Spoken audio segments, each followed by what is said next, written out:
Welcome back to another episode on the Landscaping Podcast, powered by Landscaping Unlimited. As always, we are your hosts, Zach and Shay, and today we are talking about how do you maintain that perfect property? What does it take to have the perfect lawn?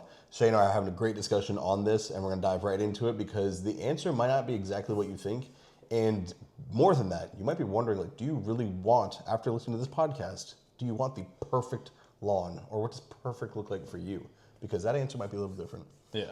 Before we dive too deep into it, make sure you subscribe, like, share, done all those great things. If you're watching on YouTube, it's great to see you. If you're listening to the podcast, hey, listen in. It's going to be awesome during your commute or whatever it is you're doing right now. We hope you're doing a great job at it.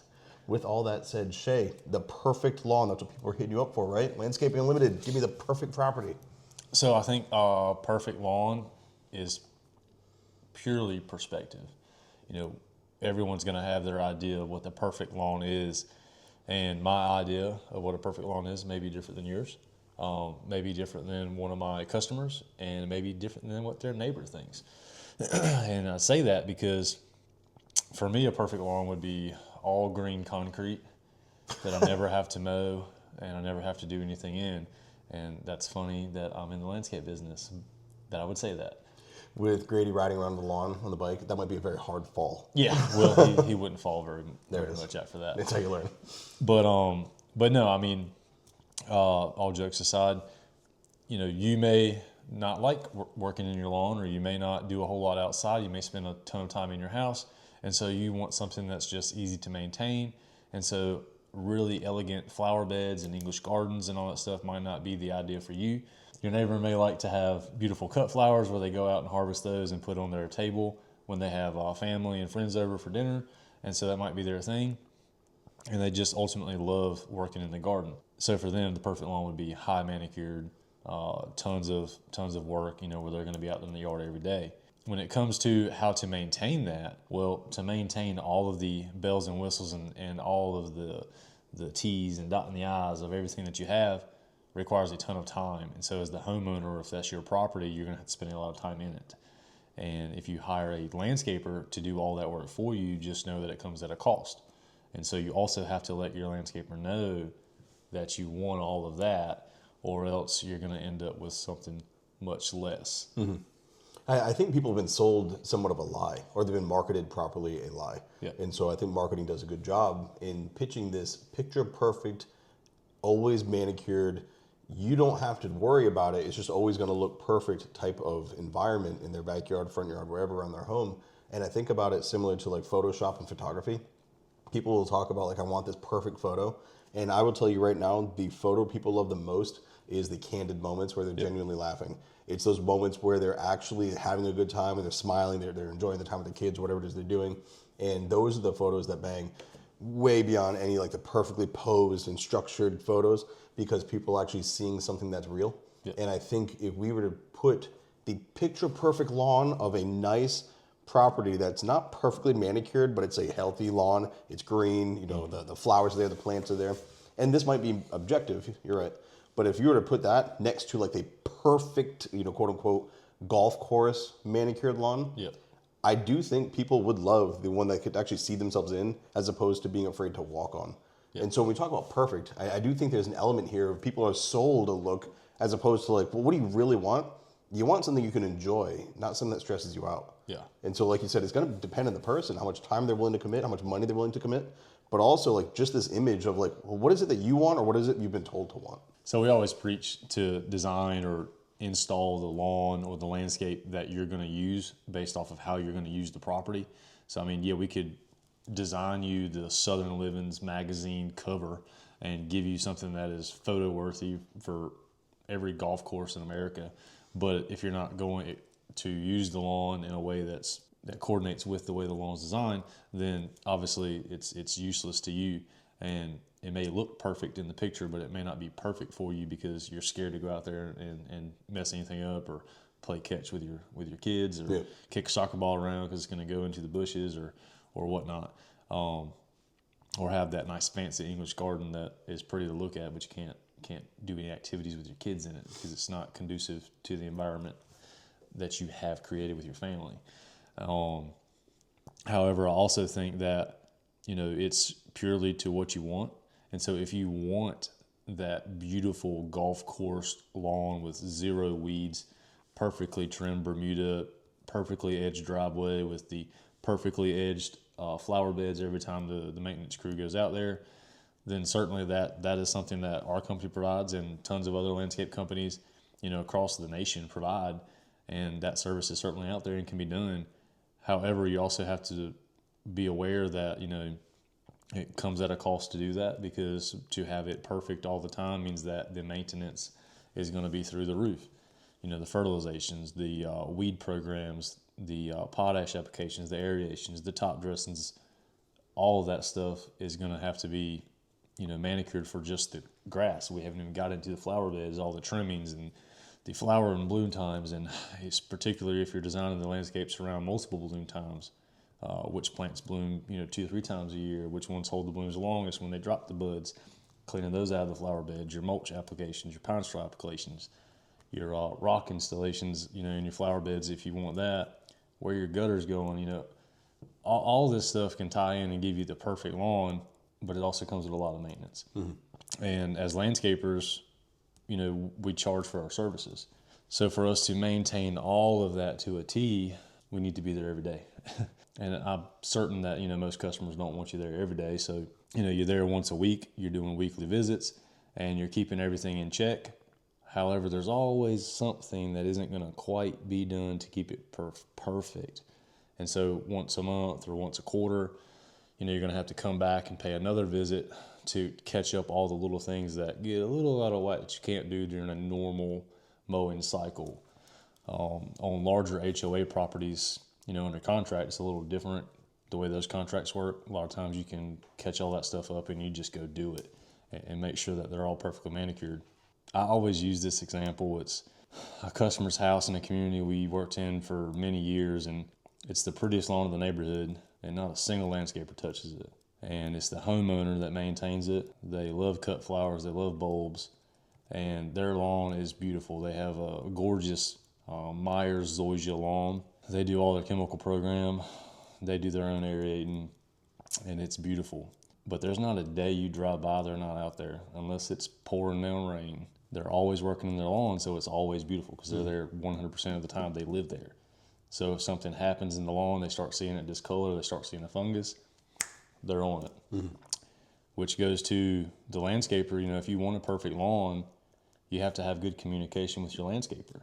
So if you start seeing something that is kind of straying away from what you want, you have to communicate that to your landscaper, because if he's sending his crew there, once a week, and it takes an hour to maintain your property, a crew of 2 or 3, they're there maintaining the lawn, they're cutting, they're weed eating, they're edging, they're blowing, they're trimming, they're in and out. They've got a schedule, the routine going. They'll probably catch some things, but they might not catch them all. You're there 7 days out of the week. That's your home. That's where you live. So, if you see that, then let your landscaper know, so that, hey, next time the guys are there, you write a note on the route sheet. Hey, check out this right here. Homeowner states that the grass is looking a little yellow in the southwest corner underneath the oak tree. See if you look at that. Notice if it's thinning out, so we can figure out if it's, something in the soil, if it's a fungus or lack of nitrogen or lack of sun, so we can address it and, put together a packet for the homeowner. But you're there, so you see it more than the contractors do. So present those problems to them and say, hey, this is what I see. Can you look at it? Can you check it out for me? I think when I look at landscaping, people say that it's a premium service. I think it's a premium investment, but you choose what that premium is. Yeah. And so I both love and hate the homeowners who are way into their yard. I love them because they love their landscape. Yep. Like, they're very intentional with what they do. They take care of it. They're way into it. What I hate about it is that they have such a high standard for what they're going for, that if you don't hit that exact mark, they're like, well, you didn't quite get it all. And I'm glad you brought that up, because for those homeowners who are out there, you brought up rain. They're able to go out their window and look out there and be like, oh, the water's running here too much. I got to go take care of that. Yeah. Oh, it's a really hot day here. I can take care of that. They're always, the people we were talking about who have the really nice property, they're always there. Yeah. They're there 24/7. For a company to match that, to be able to provide that level of a service, you would have to pay their entire overhead expense. You'd have to pay that entire company's expense, because they're going to be there from 7 a.m. until sunset, whatever time that is. And so for us to match what they offer or what they're expecting, it's like you also have to be open and communicative about that. In that list, like, hey, you're looking to take care of this section, you're looking to take care of that. If they say trim, obviously you're going to trim and make sure the trimmings are taken out. Yeah. But those who are really into their property, they're like, oh, well, I noticed this little detail over here in the back corner. Well, of course you did, because you know every square inch of this property. You walk it every single day. So, but if you notice that, just say that. Yeah. And then for others who they don't want as much of a service provider, they're not willing to go all the way in to take care of the total beautification, top to bottom, all the bells and whistles, cross T's, dotted I's. The premium, again, to this, it is a service, but it's an investment. This is the lawn your kids are growing up in. This is the lawn you're operating every single day in. This is what you walk by every time you go in your house. You're investing in someone to take care of that, to where you can also choose, I just want you to take care of this. Yeah. I've got the back, me as a homeowner, I've got the whole backyard, I've got over there, but I need someone else to take care of the trees, or I need to take care of these bushes. So you can choose that the investment you're putting in is that you have the company come take care of that specific need that you have. And so I want people to realize, like, you don't have to hire Landscaping Unlimited for an all or nothing. You can choose to have us take care of that specific area that you're just like, I don't want to do that. Yeah. Or I don't have the time to do that. And so I think unless you're a retiree or you're working from home, the amount of time it takes to give that perfect, always manicured and maintained lawn, like, it's just beyond most people's ability. And for some, it's even desire. They want to do that. Yep. And so that's where we come in. We come in to fill that gap, to get you from like what you're willing to do to what you want. And we can get, all right, you've done this, we'll go there. Or you want to go left, we'll go right. You can basically pick and choose. And I've seen we actually just did a property walkthrough where they can say, I want this and this and this. I don't want that or that until later.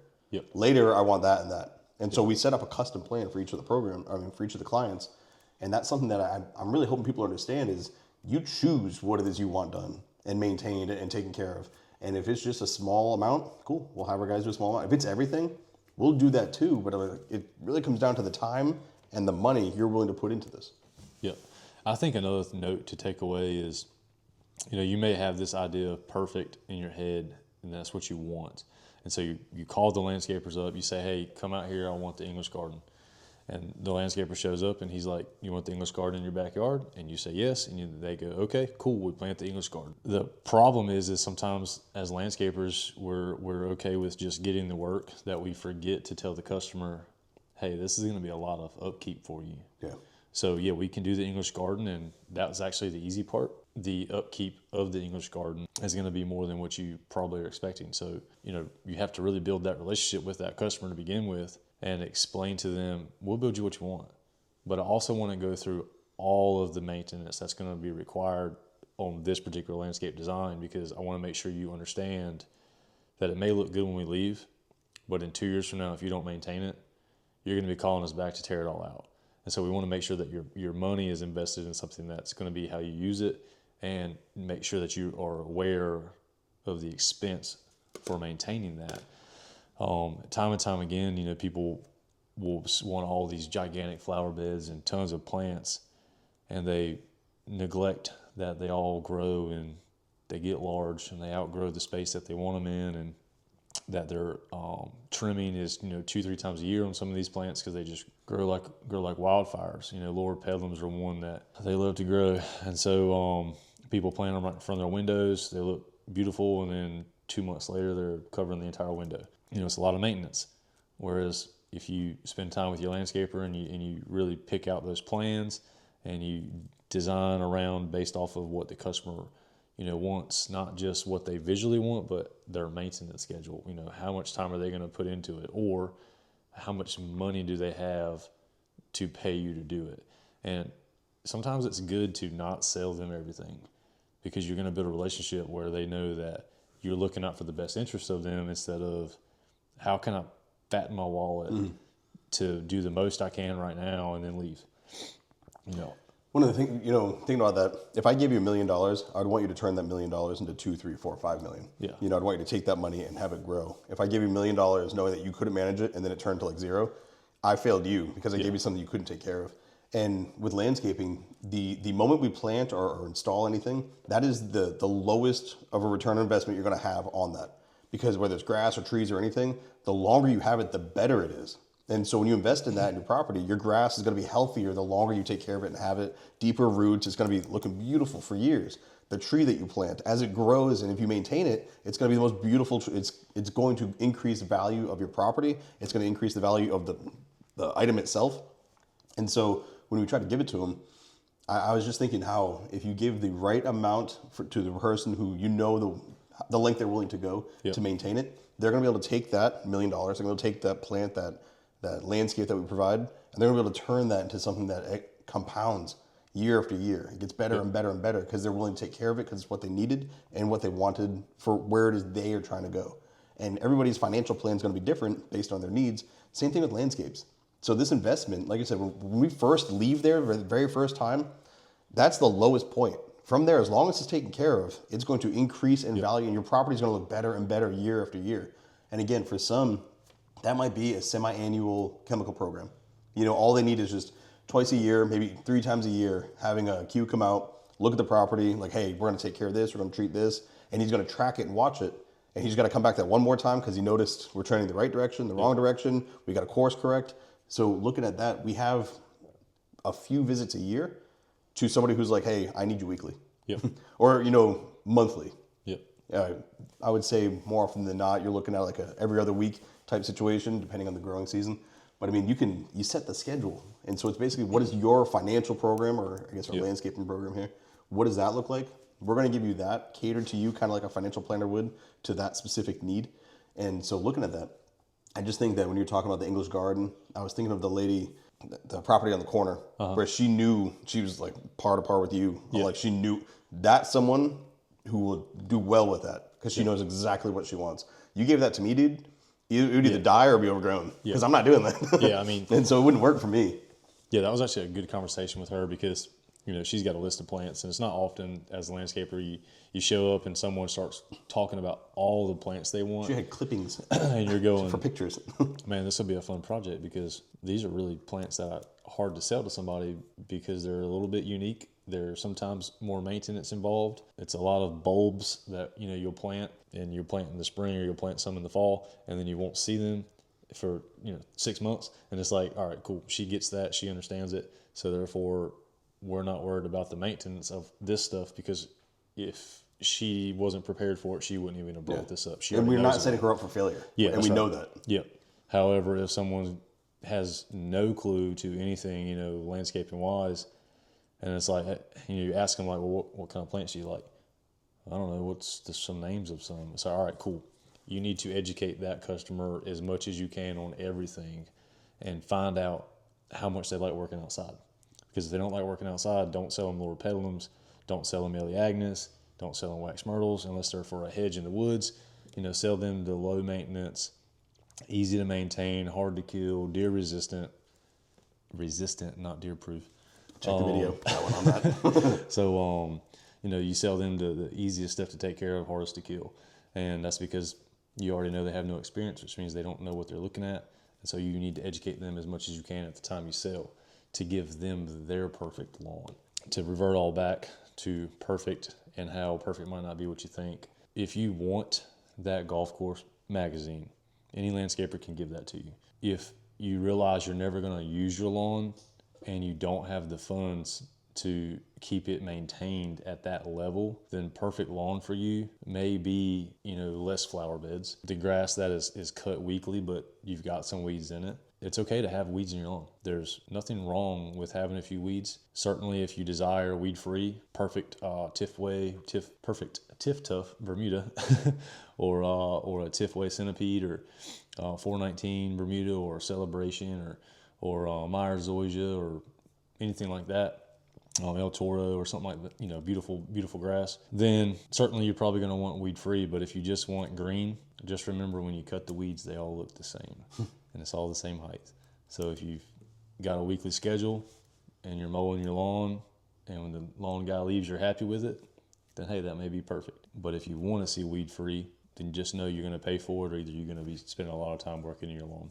And don't forget, you can always slap on some artificial turf.